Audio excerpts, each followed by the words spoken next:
दोस्तों, हम लोगों ने कल पढ़ा था कि मात्रक क्या होता है और मात्रक कितने प्रकार के होते हैं। तो इसके से संबंधित जितने भी सिलेबस में आपके था हम सबको डिस्क्राइब कर चुके थे। आज हम लोगों को पढ़ना है मात्रकों की पद्धतियाँ। हमें क्या पढ़ना है? हमें पढ़ना है मात्रकों की पद्धतियाँ, सिस्टम ऑफ यूनिट्स, कि मात्रकों की कितनी पद्धतियाँ होते हैं। देखिए, हम लोग मात्रकों की 3 पद्धतियों का प्रयोग करते हैं। कितनी पद्धतियां?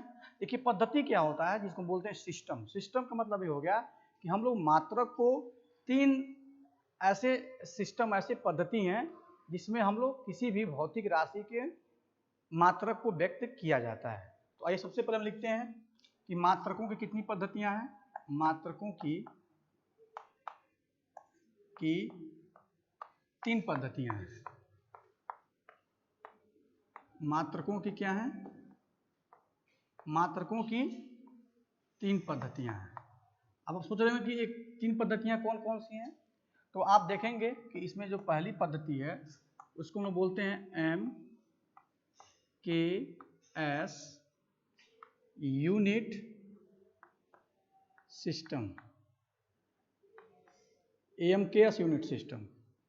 नंबर 2 है आपका CGS यूनिट सिस्टम। और नंबर 3 है FPS यूनिट सिस्टम।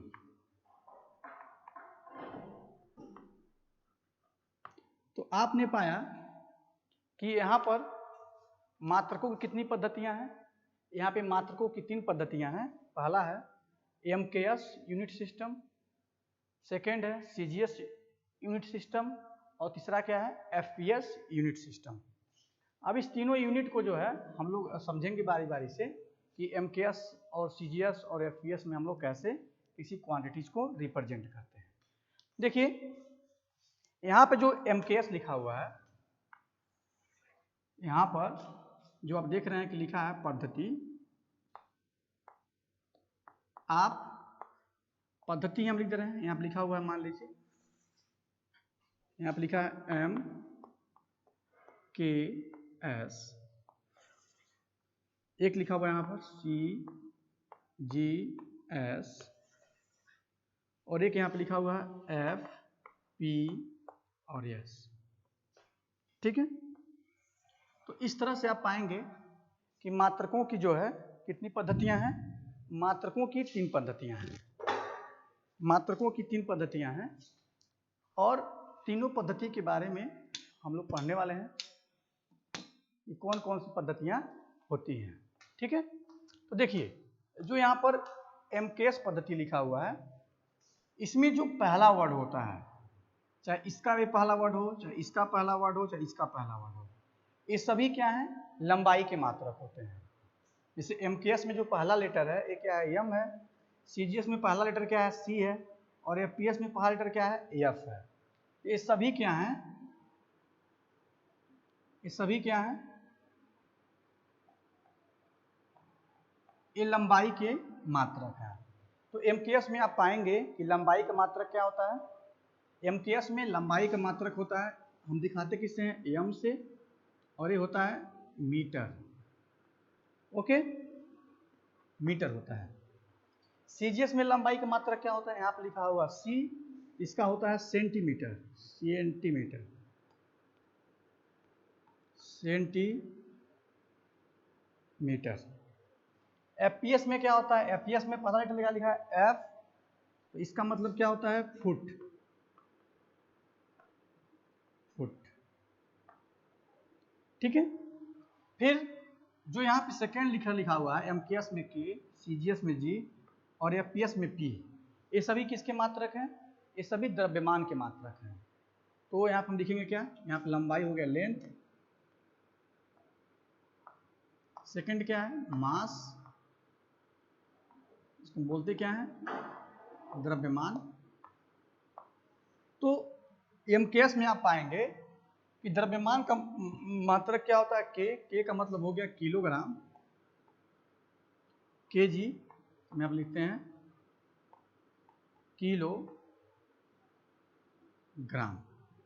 CGS में यहाँ पे लिखा हुआ है जी का मतलब क्या हो गया ग्राम, इसका मतलब क्या हो गया कि GM, ये हो गया आपका ग्राम, ठीक है।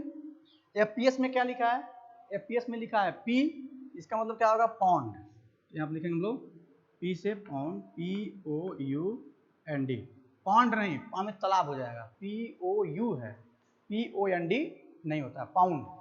पाउंड का मतलब क्या है, ये भी एक द्रव्यमान का मात्रक है। इसके बाद से आपको मिलेगा कि जो यहाँ पे जो थर्ड लेटर है,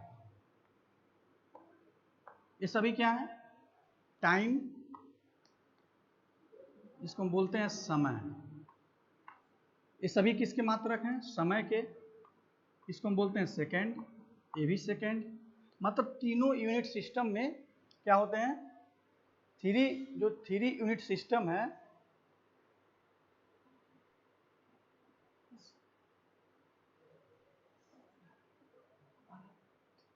यहाँ पर आप देखेंगे कि जो एस लिखा हुआ है वो MKS हो, CGS हो या FPS हो, तीनों में जो समय का मात्रक होता है सेकंड और सेकंड होता है। यहाँ पर पाएंगे सेकंड, यहाँ भी क्या पाएंगे आप सेकंड, यहाँ भी क्या पाएंगे आप सेकंड। तो अब हमें यहाँ पे समझना पड़ेगा कि MKS में अगर कोई पूछता है कि लंबाई का मात्रक क्या होता है, तो क्या बताएंगे मीटर। और कोई पूछता है कि MKS में द्रव्यमान का मात्रक क्या होता है, तो किलोग्राम। कोई पूछता है कि MKS में समय का मात्रक क्या होता है, तो सेकंड होता है। CGS में लंबाई का मात्रक क्या होता है, C से सेंटीमीटर होता है, G से होता है ग्राम, तो यहाँ पे ग्राम हो गया, S का मतलब क्या हो गया, यहाँ पर हो गया सेकंड, इसको सेकंड बोलेंगे। FPS में क्या होगा, FPS में F का मतलब हो गया फुट, लंबाई का मात्रक फुट हो गया। द्रव्यमान का मतलब P से क्या होता है पाउंड, तो पाउंड हो गया। S मतलब क्या हो गया सेकंड, इसका यूनिट क्या हो गया सेकंड हो गया। तो इस तरह से आप देखेंगे कि किस यूनिट में हम लोग, किस यूनिट सिस्टम में राशियों का मात्रक क्या क्या होता है। अगर आपसे कोई पूछता है कि MKS प्रणाली में द्रव्यमान का मात्रक क्या होता है, तो आप क्या बताएंगे किलोग्राम। अगर पूछता है कि FPS में द्रव्यमान का मात्रक क्या होता है, तो आप क्या बताएंगे पाउंड बताएंगे। कोई पूछता है कि लंबाई का मात्रक क्या होता है FPS में, तब क्या बताएंगे, आपको बताना होगा कि लंबाई का मात्रक होता है फुट। अगर पूछता है CGS में क्या होता है, तो आप बताएंगे क्या सेंटीमीटर होता है। अगर कोई पूछता है कि लंबाई का मात्रक MKS में क्या होता है, तो आपको बताना पड़ेगा कि मीटर होता है। तो इस तरह से जो है आप पाएंगे कि MKS, CGS और FPS में किसका यूनिट क्या होता है। इन सब के बाद जो है कल हम लोगों ने पढ़ा था कि SI यूनिट सिस्टम। देखिए कुछ ऐसी राशियां हैं जिसके मात्रकों को FPS, CGS और FPS सिस्टम में हम लोग नहीं व्यक्त कर सकते हैं। कुछ ऐसी क्वांटिटीज है जिनके मात्रकों को क्या किया गया है, ना तो MKS में, ना तो CGS में और ना ही FPS में व्यक्त किया गया है। जैसे आप जानते होंगे, जैसे मान लीजिए हम लोग लिखते हैं धारिता। धारिता मतलब क्या हो गया कैपेसिटेंस। आप पढ़ेंगे कि कैपेसिटेंस। धारिता का मात्रक क्या होता है, ये होता है फैरेड, ये होता है फैरेड। फैरेड किसका मात्रक होता है, धारिता का मात्रक होता है। लेकिन क्या है, ना तो ये MKS में है, ना तो CGS में है, ना तो क्या है FPS में है। तो कुछ ऐसे क्वांटिटीज हैं जिनके मात्रकों को MKS, CGS और FPS में व्यक्त नहीं किया जा सकता है। तो इसलिए क्या पड़ गया, वो जो तीनों सिस्टम थे उनके जगह पे हम लोग एक इंटरनेशनल सिस्टम का प्रयोग करते हैं, जिसका नाम क्या है SI यूनिट सिस्टम। S और I unit, SI unit system, SI unit system, ठीक है। SI यूनिट सिस्टम का मतलब क्या हो गया, S हमको बताया ना कि कुछ ऐसी राशियां हैं जिनके मात्रकों को हम क्या कर सकते हैं, MKS, CGS और FPS में रिप्रेजेंट नहीं कर सकते हैं। तो अब ये सभी क्या हो गए, ये छोटे यूनिट हो गए। तो सभी राशियों को मिला करके जिनमें सभी राशियों का मात्रक दिया गया हो, तो एक सिस्टम बनाया गया जिसको, जो इंटरनेशनल सिस्टम जिसका नाम है, तो उसको हम बोलते हैं international system, SI unit system. International, I से क्या होता है इंटरनेशनल, एस से होता है सिस्टम ऑफ यूनिट, मतलब SI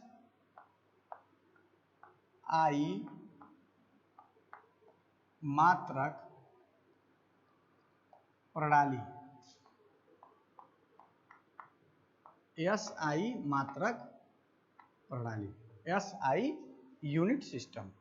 ठीक है, तो SI यूनिट सिस्टम क्या है? आप SI यूनिट सिस्टम अगर हम देखा जाए तो जो मूल राशियां आप हमने बताया था प्रीवियस लेक्चर में, आप देख भी सकते हैं कि मूल राशियां किसे कहते हैं और उनकी संख्या कितनी होती है। तो SI प्रणाली में आप देखेंगे कि अगर हम यहाँ पे राशि लिख दें और यहाँ क्या लिखें हम, इसका मात्रक लिखें, कौन सा मात्रक? इसका मात्रक होगा SI मात्रक, राशि, और ये क्या है SI मात्रक। जैसे कि लंबाई का मात्रक क्या होता है SI मात्रक? मीटर। ठीक है, द्रव्यमान का क्या होता है? द्रव्यमान का मात्रक होता है किलोग्राम, इसको मिट्टी क्या है किग्रा। इसको स्मॉल m से दिखाते हैं, स्मॉल k इंटू kg से दिखाते हैं। फिर एक हो गया, 2 हो गया द्रव्यमान। तीसरा क्या हो गया, मान लीजिए समय है, समय ही है, समय क्या होता है SI यूनिट में? Second S। ठीक है, नंबर 4 पे क्या है? ताप का क्या होता है? केल्विन।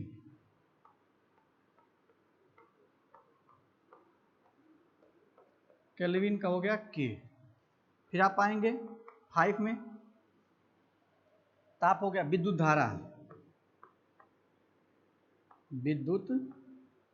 धारा, इसको हम क्या बोलते हैं? Electric current, sorry electric current तो इंग्लिश बोलते हैं एम्पियर।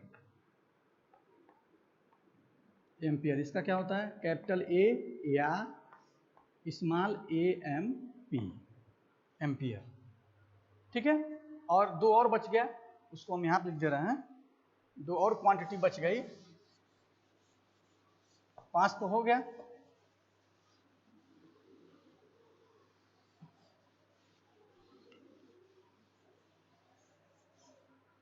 पांच हो गई, 6 हो गया आपका विद्युत धारक हो गया एम्पियर। 6वें नंबर पे आपको मिलेगा ज्योति तीव्रता।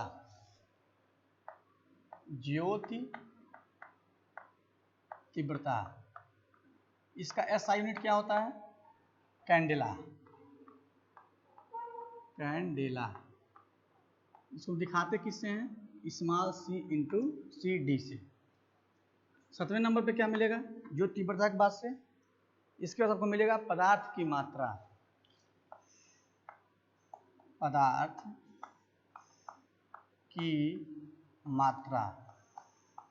इसको हम बोलते हैं अमाउंट ऑफ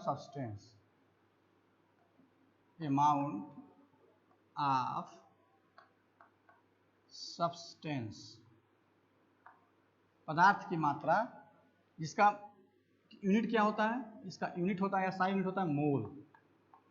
इसमें क्या लिखते हैं? MOL। तो आप इस तरह से पाए कि SI यूनिट क्या होता है? लंबाई का SI यूनिट मीटर होता है, द्रव्यमान का किलोग्राम होता है, समय का सेकेंड होता है, ताप का केल्विन होता है, विद्युत धारा का एम्पियर होता है, और जो तीव्रता का क्या होता है? कैंडेला होता है, पदार्थ की मात्रा का मोल होता है। तो इस तरह से ये SI यूनिट हुए, और SI यूनिट के बाद से इनका क्या क्या रोल है हमने इसको भी डिस्क्राइब कर दिया। आप लोग इसको लिखेंगे और इसको याद भी करेंगे ताकि भविष्य में आपके लिए काम आए। ठीक है, अब इसके बाद से हम लोग पढ़ेंगे क्या?